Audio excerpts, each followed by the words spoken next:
Okay, people, we're talking National Basketball Association on Just for Sport. Jumoke Davis here for the Props Network. And before we talk about the topic at hand, which is the futures for the divisions and what I'm seeing in some trends and who's playing well, who's playing not, I gotta sound off about the referees. They are annoying me. Get it right. You watched this game yesterday, and my good friend of the pod, Mr. Michael Lee, tweeted out, and I followed up with it. The refs just stink. They just stink. We need new refs. We need to redo the entire referee staff if you cannot call the simplest of calls. Traveling. Call traveling. That's all you have to do. Come on. Watch this clip. Greg, pull this clip up. Look at LeBron. You cannot travel almost a full court with two dribbles and a dunk. You can't do it. 1, 2, 3, 4, 5, and then a dunk. Come on. It's out of control. And I hope that Adam Silver, because if I'm a referee and you are watching yourself as a referee of an NBA game, I'm sure making a nice 6-figure salary, and you're watching the review of this game, you get an F. A big fat F. It's the dumbest thing I've seen in basketball is the lack of ability to call travel. It's the simplest of calls. And it happens for LeBron all the time. 3, 4, 5 steps. I'm done. I can't. My dad, who coaches little 6 and 10-year-olds now because he's too old, never made it to an NBA ref. He could call a game better than these NBA refs. Give him $1,000, he'll call a better game than they call.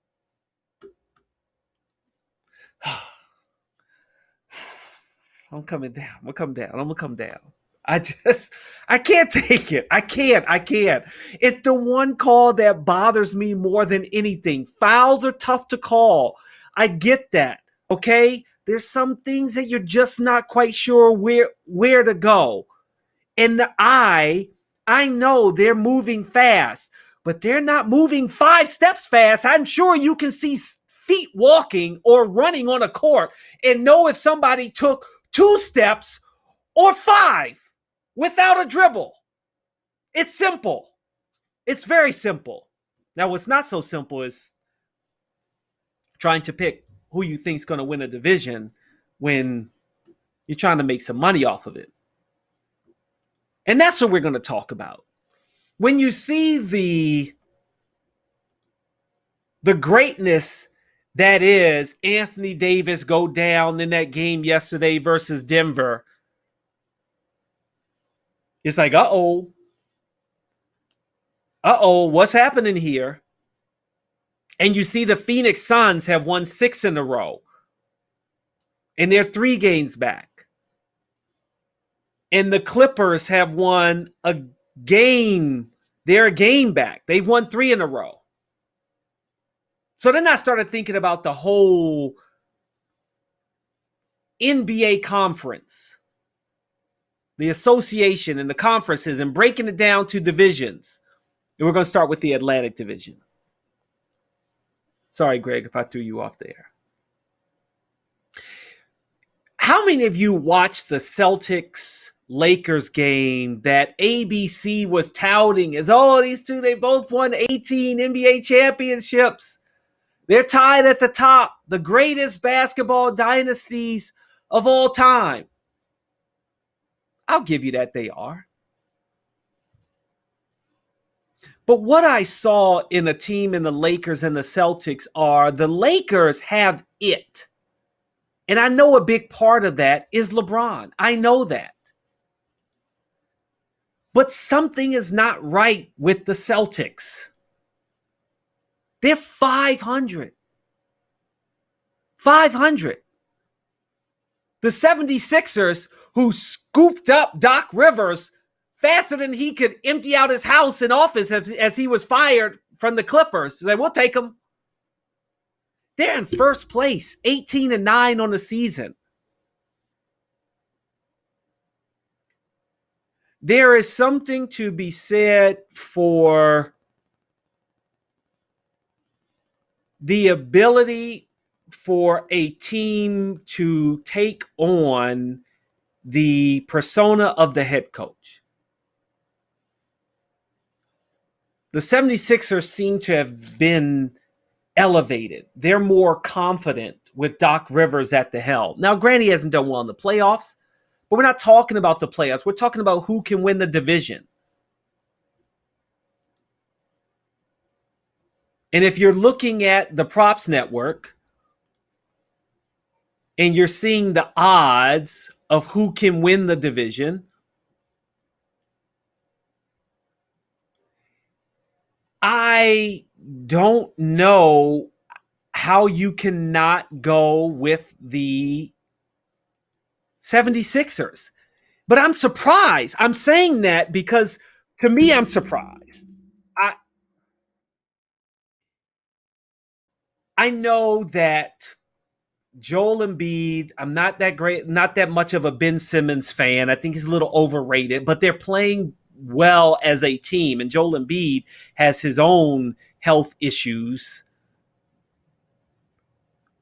But at plus 100, with the Brooklyn Nets on their heels, I think it's a two-team race. I think the Celtics are done. They've lost 10 of 15 games to be the 500. 8 of the first 9 losses that they had were by 5 points or less in the last 5 minutes. So they're collapsing. And to go back to that Celtics Lakers, I don't see Jason Tatum and Jaylen Brown on the same level as an Anthony Davis and a LeBron James. I just don't see it. In some ways, I think they may have either hit their plateau as a team and as players, or they're just not as smart. Marcus Smart may be the key to why this team is not playing well. That as much as we wanted to say, oh, it's all about Jason Tatum and Jaylen Brown, it was Marcus Smart that was the one that kept that team together. On the court and probably off of it. He's probably the good locker room guy. You can still have him as a locker room guy, but you need him on the court. And so at plus 900, I'd more say if you want to take a flyer, take the Raptors at plus 1,800. The Raptors are only 6 games back. I'd almost say take them over the Celtics. And by the way, I know it's crazy, but you see the Knicks right there, plus 25,000. I mean, if you really want to go deep, I'll buy that for $1. Just put $1 on it. All right, fine, the Knicks, who knows? They're only 5.5 back. But I just don't realistically see the Knicks being there. The Raptors are the team that, come on, none of you thought they would be this bad this late in the year. Okay, maybe they stumble a little bit because they're calling Tampa their home city now, so they can't be at home in Canada. But I didn't see them being this bad. 12-15 on the season. Something's missing with the Celtics. And I think in the end, they're just not as smart. They're just not as smart. And you know what that means, right? You get it now. Central Division. I have no idea what is happening in the Central Division. The Indiana Pacers, there was obviously some personnel issues that they said, hey, look, Vic, you got to go. Victor Oladipo, we're going to trade you to Houston. I don't think Malcolm Brogdon is working out.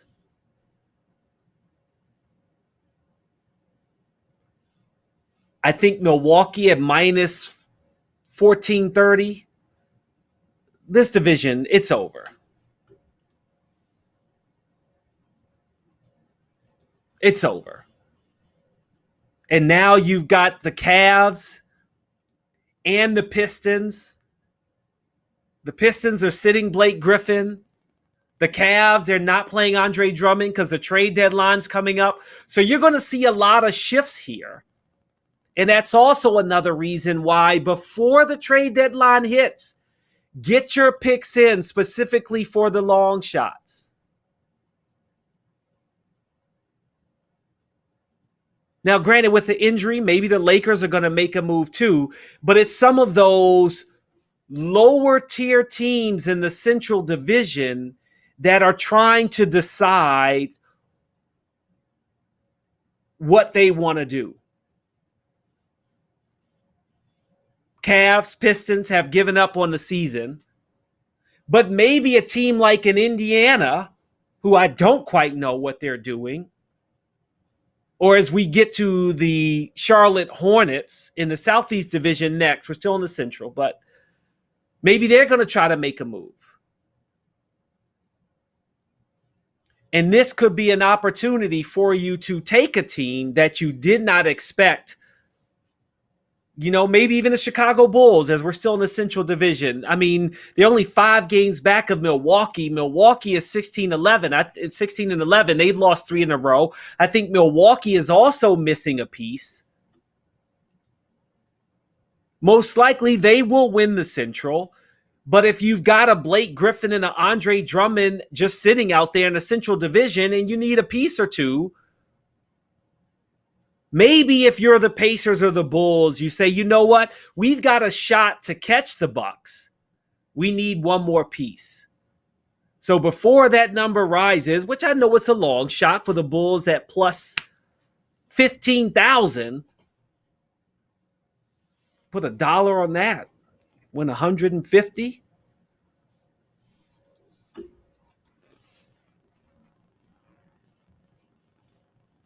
That's not bad. That's not bad.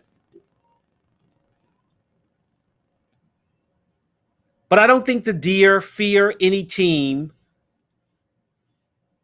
right now. And Indiana Pacers are missing a piece. And I think they thought it was going to be Karis LeVert, and then he's now injured. So that team might be different if he comes back, when he comes back, excuse me. But it's not the same. All right, we're going to the Southeast Division. My Washington Wizards. It's ridiculous at the thought that at 7-17, the Washington Wizards are 4 games back from the top of the Southeast Division. That's how bad the Southeast Division is. It's the worst. So we can't get excited. You can't get excited about that. But you are. Because it means that no matter how bad you are, you've got a shot. Can Charlotte keep the heat low?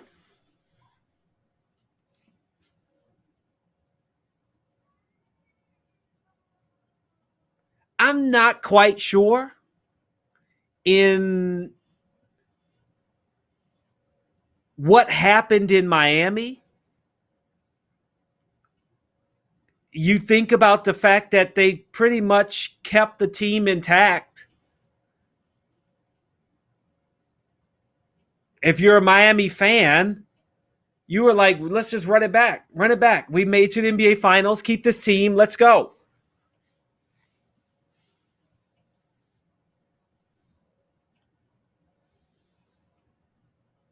But at 11-15, they've got some ground to make up, and they're going on a West Coast trip. Only 4 of the Heat's final 10 games before the All-Star break are against teams in the top 14. So maybe.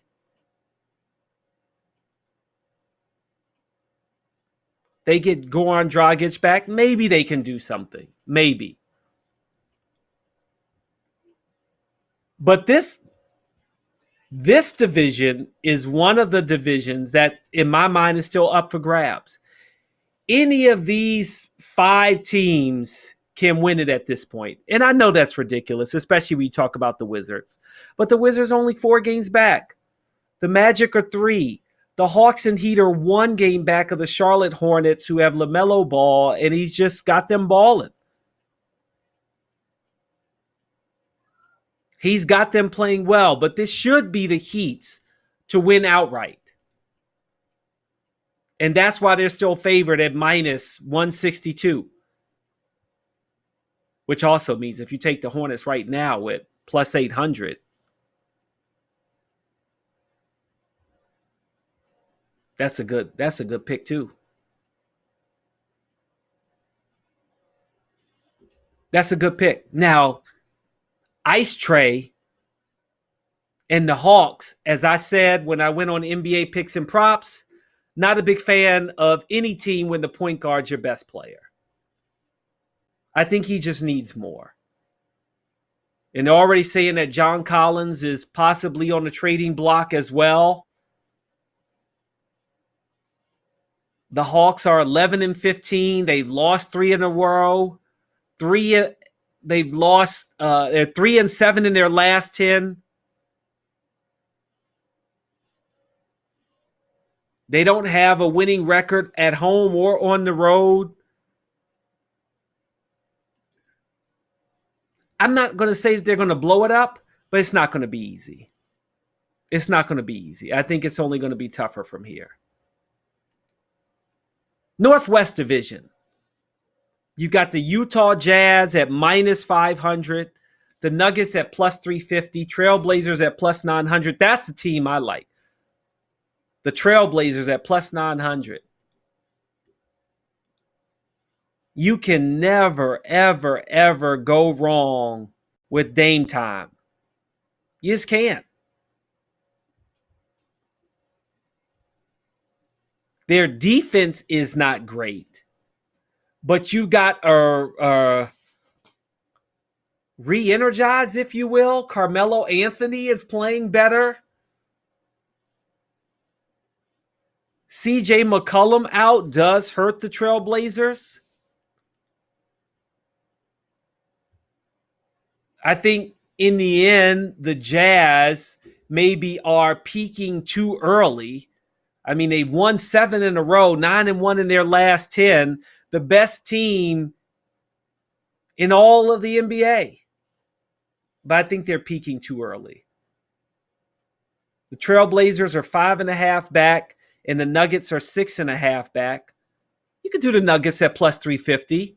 There's a good chance they could have beat the Lakers last year and been playing in the NBA Finals. They came a game within doing that. And Donovan Mitchell is playing out of this world. He's playing out of this world. But I don't know if they're going to run away with it. And so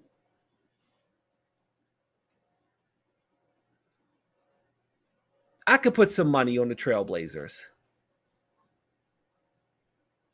Nuggets with the Joker. You can't go wrong with with if you want to pick the Joker either. He is, I think, the best big man in the NBA right now. And so plus 350 isn't bad. Now, I'm going to end with the Pacific Division. So we're going to do one more before we get to Pacific Division, which is the Southwest Division, which is the other division that I like. That I think is the most up for grabs is the Southwest Division, in that across the board, there is talent on all 5 teams. Now, the talent for the Spurs, first and foremost, is on the sidelines with the head coach in Greg Popovich.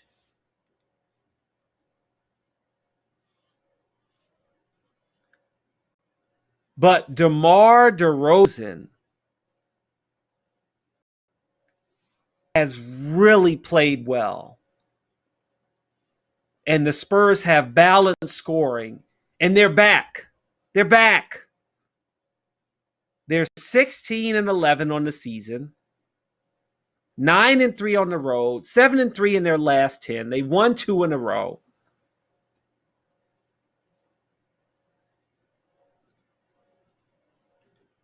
You can get them at plus 320. I think the Dallas Mavericks are fading. If you ask me, I'd probably say it's probably time for a new coach. Luka can't do it all, although he's trying to. Kristaps Porzingis is helping as best he can.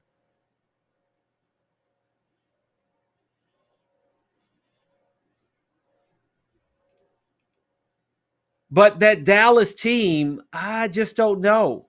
I mean, even Tim Hardaway Jr., he's got his moments. I just don't see it with this team right now.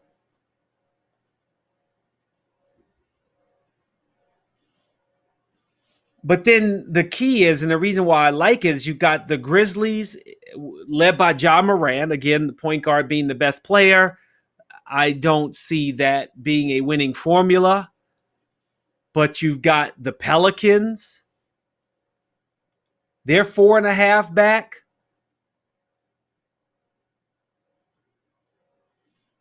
JJ Redick probably won't be on that team by the time we get to the trade deadline. But you got Brandon Ingram. Oh, and Zion Williamson. We'll see what happens with Lonzo Ball. Steven Adams. Let's go Pitt. Let's go Pitt. Solid man in the middle. And then with Houston, I mean, technically, yes, okay, injuries play a part. So it's like it's with a caveat.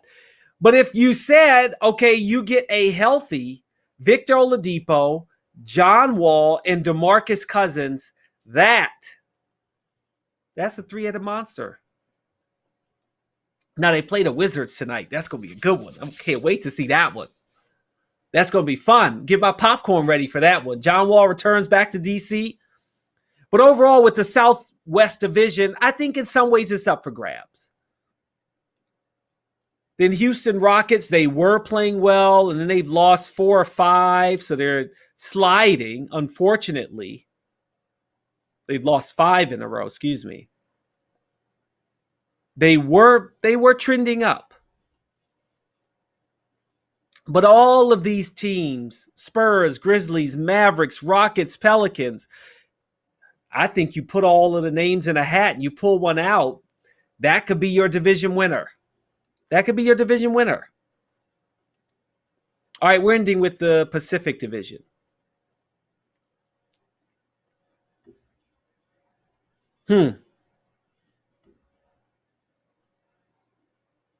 LeBron James, he just never gets old.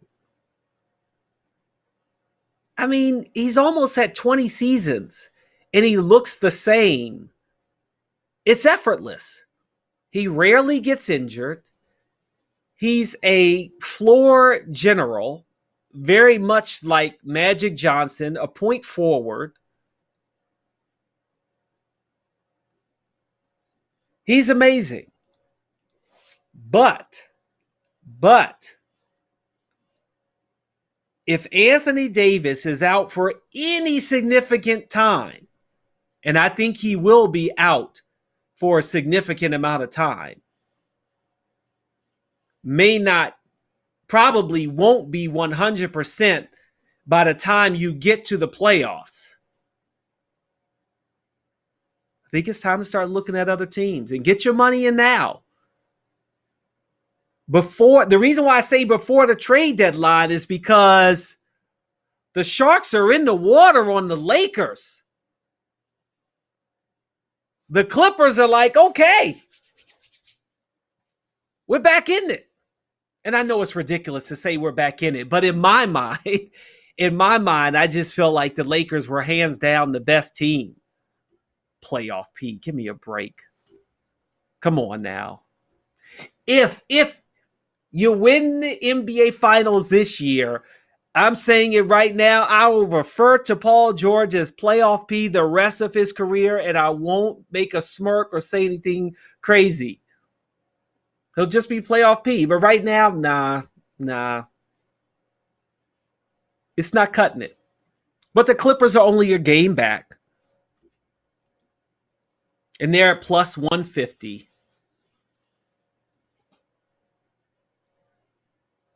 I don't think the Golden State Warriors have a shot here. You can get them at plus 4,000, but it's that Phoenix Suns team that I like. They've won 6 in a row, 9-1 in their last 10. If you remember, they were undefeated in the bubble, and I think they had really got into a rhythm. And now they're getting back into a rhythm. Now, granted, the fact that I brought up the Utah Jazz and saying, well, maybe they're peaking early. So there are peaks and valleys. After all, in the NBA, they say in the NBA, everybody makes a run. I don't remember who came up with that line the first time, probably somebody on SportsCenter. But now is the time for the Suns to make that run, and they're doing it. They're 3 games behind the Lakers. They're 17-9 on the season. They made that big trade to bring in Chris Paul so that Devin Booker could play more off the ball, and they could find a way to get DeAndre Ayton going.